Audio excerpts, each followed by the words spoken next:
Hi, welcome to Karen's Conversations number 42, and I'm really excited about this one. I met this lady, Fatimah Abbouchi, quite a while ago, and we had a great conversation. And so this conversation we're having today is long overdue, and I was so glad that Fatimah said yes, and she'd come along and join Karen's Conversations.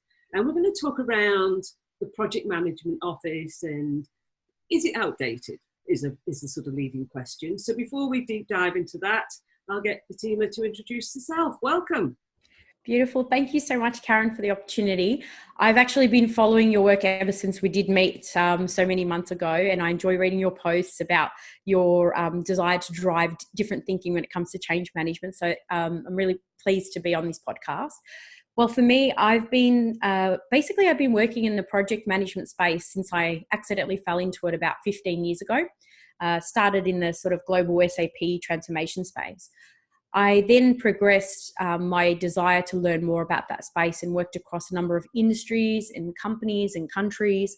And I found that probably in the last maybe about 10 years or so, that my desire to drive more efficient ways of working, and the best way to do that I felt was in and around the PMO space. So I spent probably the last 10 years in and around that space specifically. In 2016, I set out on my own and set up my company, Agile Management Office, which I'm founder and CEO of now. Mm-hmm. And I did that so that I could take what I had learned around process efficiency, improving the way that PMOs were working, and actually improving the way governance and compliance operated in companies. And I did that from 2016. And since then, I've also been fortunate enough to be a corporate governance advisor for Aarhus University in Denmark. And I'm also host of the Agile Ideas podcast. And in my spare time, I like to volunteer and have done so for about 6 years with Beyond Blue to help encourage others to get help and reduce stigma associated with mental health. Absolutely. So we're on the same page there as well. So resilience in the workplace and bring back humanity and all that sort of stuff. That's a whole other another session. We could talk about that for hours. Absolutely. And maybe we should do a follow-up one around that. That would be good. I'm in. Yeah. So you've released a number of chapters, if you like, of a white paper series, which have been absolutely awesome, and I'll put a link to them in the notes from this. But a recent one you released, the first chapter was "We Have a Problem. It's the Outdated PMO." So tell us why you believe the PMO, the Project Management Office, is outdated. You see, in addition to sort of myself working in this space for about 15 years now, in order to prepare for that white paper series, my team and I spent over a year researching everything PMO. We actually went back really back in time to really understand where it started and sort of the history of it. For those that are not familiar, PMO referring to Project Management Office. I'll just clarify that because most people sometimes don't know what it is. Mm-hmm. When we looked back at the evolution of project management at itself compared to PMO evolution, we found that there was a significant gap, a significant lag between the two of them. For example, when we looked back at sort of early 1900s for project management in comparison to PMO to the early 2000s, it seemed as though that most of the developments around PMO was embedded or referenced within project management as a practice. So it wasn't actually on its own. It wasn't standalone. It was just constantly sort of on the back foot. Mm-hmm. In addition to this, when we think about the PMOs, and we spoke to a lot of them during the interview process where we were gathering that information, we're finding that many PMOs are restricted or purposely following paths of projects as opposed to forging their own paths. So you'll probably see and have seen the amount of PMOs that are getting set up, shut down, closed, reset up, new PMO manager, and it's just constant cycle that's going through. So there's a problem with the way that it's operating at the moment, being that the outdated PMO is often seen as all about enforcing rigid policies and really not contributing much in terms of value that supports project outcomes. Instead of actually stifling the project management and the project manager's creativity, the PMO really should be thinking about how they can provide governance in more agile ways. And at the moment, they're not doing that. They're reacting to project management. Another case in point is when we look at Agile has been around for over 20 years.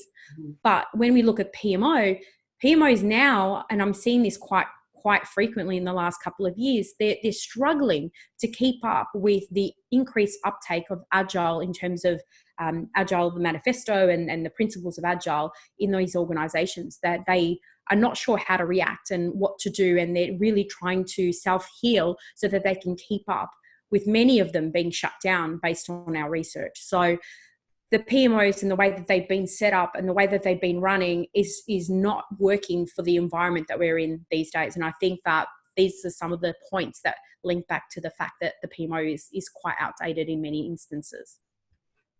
Yeah, interesting.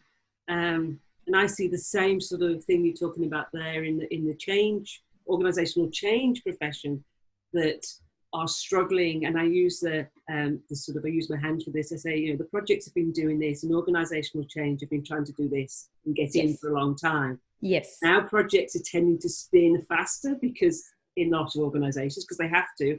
And it's even harder now for OCM to goes bouncing off this vortex of stuff that's going on. So yeah, a lot of parts of the organization having to undergo fundamental change.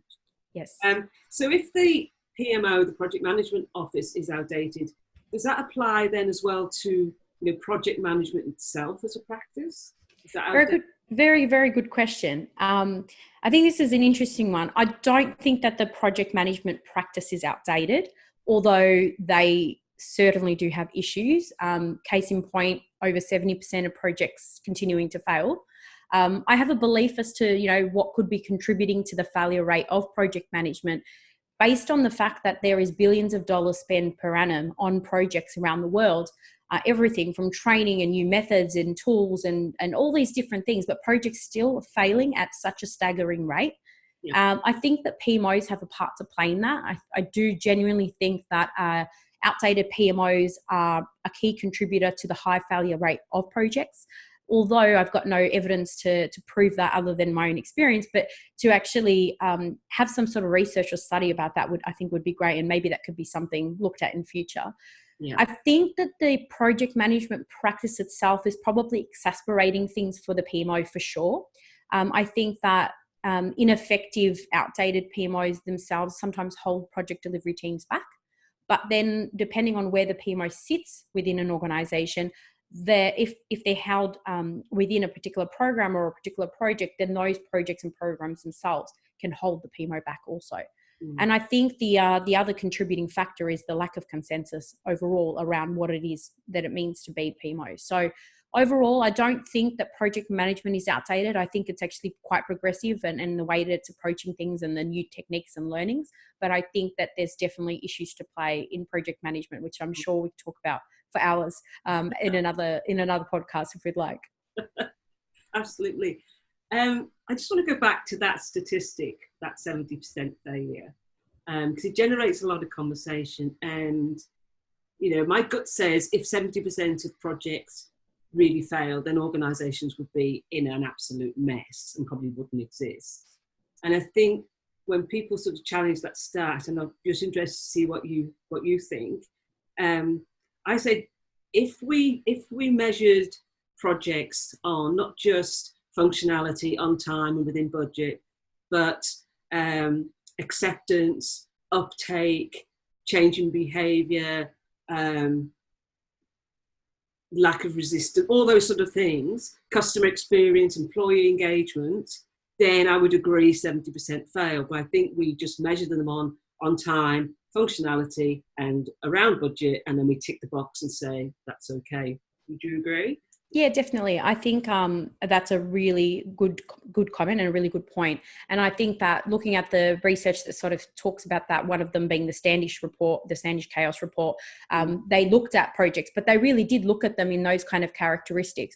That being said, I think that it's possible that the number is still higher than what we would expect if we looked at all those other characteristics. And also, the definition of, you know, a successful project in one stakeholder's mind versus another is going to be completely different. One of the things that I think would be beneficial is, in addition to doing a post-implementation review, which surprisingly a lot of projects don't actually do, and project managers are moved off before they get the chance to go through that, it would actually be beneficial to look at a pre-implementation review, take some of the principles of Agile and think about, what does the definition of done look like, whether you're running waterfall or whether you're running Agile. So that might help to, you know, improve the statistics a bit, potentially. Yeah. And I just wrote about recently about the need to keep asking why, you know, and from an organizational change perspective, but from a project as well. So why are we doing it? Because the customer wants it. Well, why do they want it? Because they've told us. Well, why are they telling us? You know, it's the 5 whys of, is this something we should really do, rather than it just being the latest shiny thing, or somebody's, you know, heard that a competitor's doing something similar, or whatever it might be. I'm seeing that a lot with Agile, actually. I don't know if you're seeing the same thing, but I've personally asked a number of executives around why they desire to go Agile, in order to support what the outcomes that they want to achieve. And a lot of the time it's, you know, for example, in banking and finance, it's predominantly because of competitors, I believe. And then in other organizations, it's they believe it's the right thing to do because they've been told that they're going to be able to deliver more with less resources, and then they use it as an opportunity to cut numbers of resources, and that's actually not the solution. They have to look at what they're going to do to replace that, the sort of the governance layers that are in there that are supporting, and the operational aspects as well. Yeah, absolutely. And I think it's such a shame that we've, you know, I often say that Agile or agility has been lost in translation, and when you go back to those, like you said, 20 years ago, the values and principles just resonated so much, and then we've just like perverted what was intended so badly. Yes. Yeah, it's a worry, and then put all this structure around, you know, frameworks and methodologies for agility, which was never really, you know, that was never the intent. So the other question then, how does a traditional PMO that's struggling today, as you've highlighted, become more agile? So I guess to sort of carry on from your last comment, you're right around the confusion around the term agile. Just like the P in PMO is constantly debated, and I wish people would stop debating it and just move on and do some work. But the same thing applies with agile. So I want to clarify, when we say agile, it could mean 2 different things. People get confused. Big A agile being, you know, relation to the manifesto, the methods, tools, techniques, and so forth. And then when we talk about small a agile, which is the one I like to refer to, and what the A in Agile Management Office means, is things like behavior and mindset, and how we feel, how we show value, all the soft skills that come with being agile in behavior and in thinking. So I think that the most successful PMOs will have many of the soft skills needed already. They maybe have not, maybe they're not using them all, but they would have them. They would have that approach needed, the personal approach, the collaborative approach in doing things. But I think that being able to, if you're not aware of how big a agile is, take the opportunity to learn those skills. Go and talk to the teams that are running big A agile, and understand, you know, what methodology are they using? Are they using Scrum? Are they using Kanban? What are they using? Try to spend time in immersing yourself in that, even if it's for a day or shadowing the PM for a week, just to understand what agile means to them and actually how they're applying it. And I think that by understanding those methods, you're going to be able to better assign or create governance processes that don't hinder projects, but actually support them. And I think the PMs and the delivery teams would appreciate that. So that'd probably be one of the key ones I would say. The other one I would say is, one of the things we like to do is we look at what are the things that are in Agile that work great. For example, maybe the PMOs can create a Kanban wall or Kanban wall, however they want to call it, and actually visually display progress on initiatives that they're asked to deliver.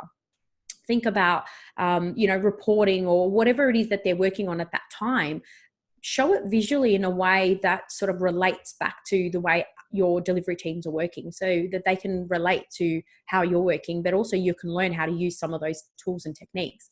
And I think that doing so will give you a greater appreciation and also provide that visual way of seeing that value proposition that you're making. And I think also one of the biggest challenges for PMOs that are outdated is they're not proactively demonstrating value. When we see projects, they like to beat their chest. They're in steering committees telling people how amazing the project's going a lot of the time. And their reports are always watermelon, green on the outside, red on the inside. PMOs are often given a bad rap. There's lack of visibility on what they're doing. Most of the time, you don't know what they're doing unless you go in and spend a lot of time with them. So try finding ways to proactively demonstrate value and look at how you can build what we like to call minimum value proposition, and define what it is that you're going to do so well for that community that you're in, your project managers and your stakeholders, as a starting point, and the way you're going to communicate on those before then adding all of the complexity of the other things that you would need to do. So there's so many different things, but depending on the size and the complexity and where you are, is it new, is it existing, I think it needs a little bit more digging. Yeah, it's all about, isn't it? It's take stock, take a stand back, take stock. Who's doing what? Who is, saying that they are, increasing in their agility? Who's not? What are they following? What are they doing? And understand understand the landscape and what's happening. Definitely. One of my favorite sayings, and anyone who listens to this will probably just roll their eyes now. I just keep saying, agile is not a noun. You can't do it. Yep. Agree. It's interesting. I agree with you completely. And I think people often misunderstand what agile is and what it means. And the problem is there isn't a one answer that works for every company or every person. The same with PMO, the same with everything really. When you talk about a project, typically we all, I think, are in agreement what a project is. But when you talk about agile or PMO, there isn't that consensus. So I agree with you. You actually need to take a baseline of where you're up to before you can improve it. I mean, PMOs don't get to go through post-implementation reviews. That happens on projects. Why can't we do something similar for PMOs to really see if you're improving and adding value? So yeah, that would be my 2 cents on that one. Yeah, absolutely. So one of the other things you discussed in the white paper series was and I'm really interested in this one, why PMOs struggle to meet stakeholder requirements. Why is that? There's a lot of reasons on this one. This sort of relates back to the feedback that we get directly from the interview process that we ran. We ran interviews across 7 countries. And we also spoke to academic professionals in Australia and in Denmark who also have done their own exorbitant amount of research in this space. And I think that there's a few different reasons. One of them is the one that's really common, and you see this in a number of different surveys and reports that come out from KPMG and Deloitte, etc., where there's a lack of alignment to strategy, and the executives therefore a lack of support from the executives. So executives are not buying what the PMOs are selling, and that is because the outputs that many PMOs are producing doesn't link directly to an executive's organizational objective, or it doesn't appear as a connection, whereas a project would. So I think from an executive stakeholder perspective, that would be one of the key ones. I think on other stakeholders, not having the right level of authority for many PMOs. I know I struggled even in many of the roles that I undertook to actually have authority to really make any change. And so part of the reason why I went out on my own is actually to be able to make more change from the outside. Mm-hmm. In addition to that, I mentioned earlier, there's no consensus on PMO. When I looked at the PMI world of things, they've got 18 different types of, PMO or other names that they're using. So a stakeholder who has experienced an exceptional PMO or PMO related function in one organization will have probably a predisposition to what they're going to get in the company they're in now. But if you've had a negative experience previously, then you're going to probably paint that PMO that you're seeing for the first time in the new company with the same brush, just assuming that they're not going to be as good. And I know that people do that because it's happened to me before. And also I think that the other challenge as well to add is when we think about the project managers themselves, they're trying to do everything under all this pressure to deliver projects, and then they're getting bombarded with probably inefficient governance practices and requests for information that probably have no relation to what they're doing, or they've been requested this information 2, 3, or 4 times in the last 12 months when their PMOs changed over and over and over again. So you can see there's confusion, there's lack of authority, there's no alignment to strategy, and then there's no sort of proactiveness with some PMOs in the way that they work with their stakeholders. So I think all of that together really, really, really makes the case for not being able to meet stakeholder requirements. Yeah, absolutely. And I love the penultimate in your white paper series, and we've touched a bit on this already, that the PMOs are not a profit shop, they're a charity, was the title. So you've talked about the need to meet stakeholder needs, so therefore they need to demonstrate value and stop having to keep justifying their existence. Can you give us some examples of how they perhaps, and it's going to be different for every PMO, but some examples of how they could do that? Yeah, so I think the reason why we talk about that, and the reason we say that, is because good or bad project goes, PMO's not really mentioned. It's like sort of hiding behind the scenes. It seldom gets celebrated, seldom reprimanded when things fail. It's really complete disconnecting in many instances. And I think that one of the key things that the PMOs need to do is find ways to be closer and more collaborative with their project counterparts. They need to focus on ways that are going to help the projects be more effective. For example, one of the ways that we like to sort of work with project managers is streamlining the way that they move from being closing their project into operational areas. Often the project manager is moved off before the project is completely handed over to BAU, and there's all this sort of leftover activity, remnant activity that needs to happen. And PMO being involved in the project can really understand that and help to progress the closure of that particular project.